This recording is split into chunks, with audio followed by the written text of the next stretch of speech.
On the request on her daughter, the king made Knight blacksmith as a knight. So the dwarf knight set out on his pony to slay the dragon. Dwarf means little. Pony means small horses. So the little knight set out on his small horse to kill the dragon. He met many tired and injured knights on the way. The dwarf knight had been travelling for half a day when he saw a beehive. Beehive means honeybees' natural habitat where they lived, on the road below a tree. Being a kind soul, he picked it up to put it back on the tree. Suddenly, he heard a tiny buzzing voice from the knapsack. A bee flew out up to the dwarf knight's ear. We have a way to repay you. On the way, the little knight saw beehive. So as a kind soul, he picked it up and put it back on the tree.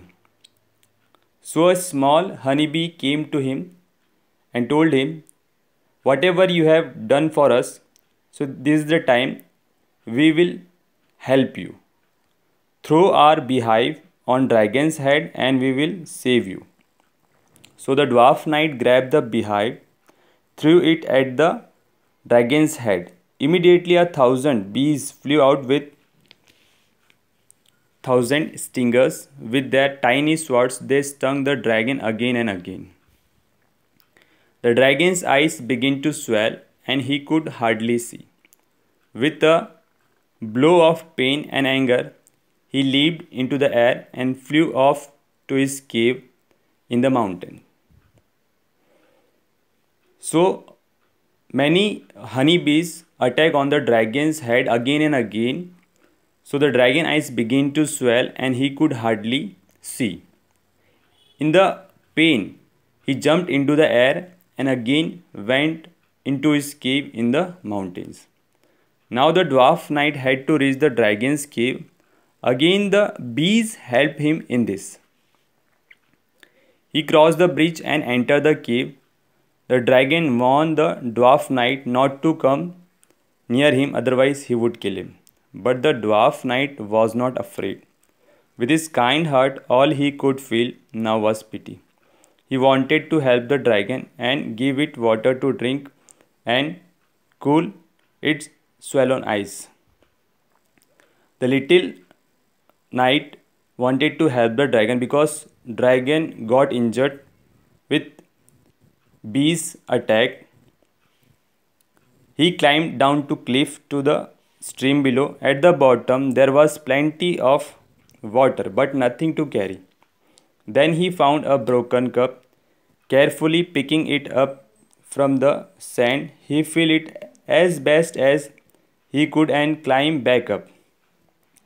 To his surprise, the beast rose up with a roar of glee and said happily, "Thank you, oh, thank you, little knight." To see this, the dragon said to the little knight, "Thank you, oh, thank you, little knight." In the gratitude, the dragon said to the little knight, "You have saved me. Take me to your home.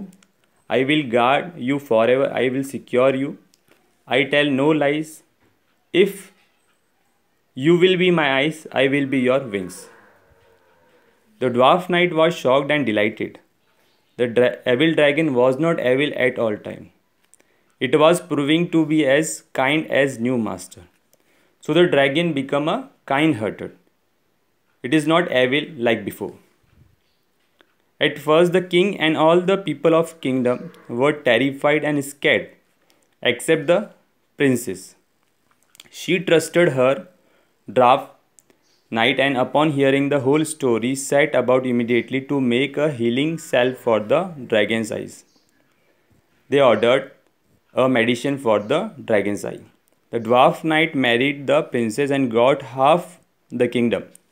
The dragon got back his eyesight and, true to his word, guarded the kingdom faithfully. In due course of time, the dwarf knight and the princess had 7 children who loved taking rides on the dragon's back. Of course, they lived happily ever after. So the moral is, a good deed always helps us to win the heart of our enemies. Means a kind heart and mercy always help us to win the heart of our enemies also.